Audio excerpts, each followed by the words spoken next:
அன்றியும் சகோதரரே, ஆவிக்குரிய வரங்களை குறித்து நீங்கள் அறியாதிருக்க எனக்கு மனதில்லை.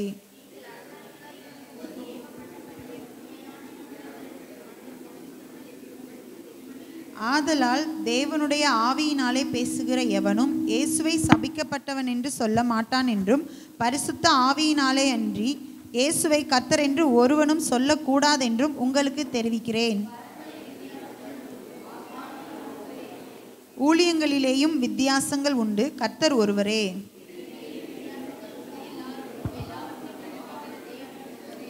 ஆவியினுடைய அனுக்கிரகம் அவனவனுடைய பிரயோஜனத்துக்கென்று அளிக்கப்பட்டு இருக்கிறது.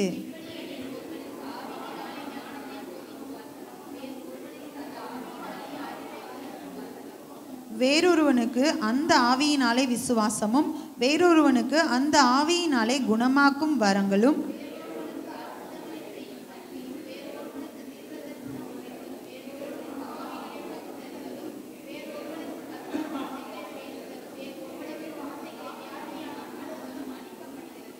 இவைகளை எல்லாம் அந்த ஒரே ஆவியானவர் நடப்பித்து தமது சித்தத்தின்படியே அவனவனுக்கு பகிர்ந்து கொடுக்கிறார்.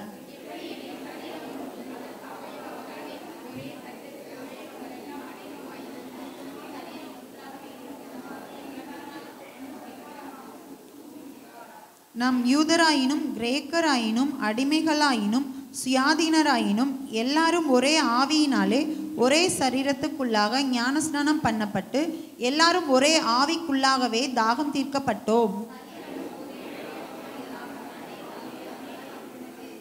காலானது நான் கையாயிராதபடியினாலே நான் சரீரத்தின் அவயவம் அல்லவென்றால் அதனாலே அது சரீரத்தின் அவயவமாய் இராதோ?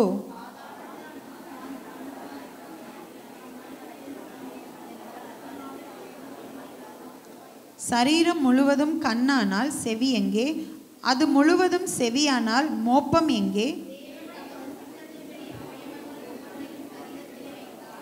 அவை எல்லாம் ஒரே அவயவமாயிருந்தால் சரீரம் எங்கே?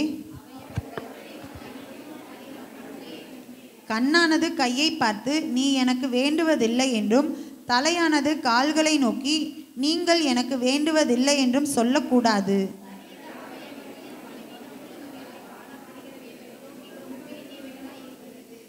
மேலும் சரீர அவயவங்களில் கனவீனமாய் காணப்படுகிறவைகளுக்கே அதிக கனத்தை கொடுக்கிறோம்.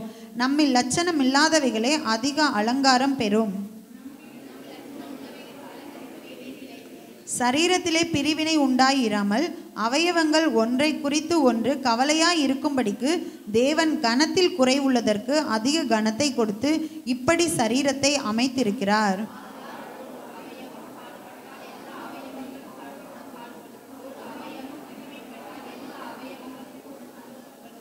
நீங்களே கிறிஸ்துவின் சரீரமாயும் தனித்தனியே அவயவங்களுமாய் இருக்கிறீர்கள்.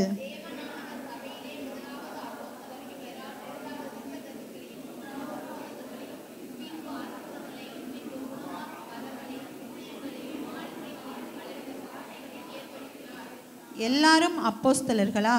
எல்லாரும் தீர்க்கதரிசிகளா? எல்லாரும் போதகர்களா? எல்லாரும் அற்புதங்களை செய்கிறவர்களா?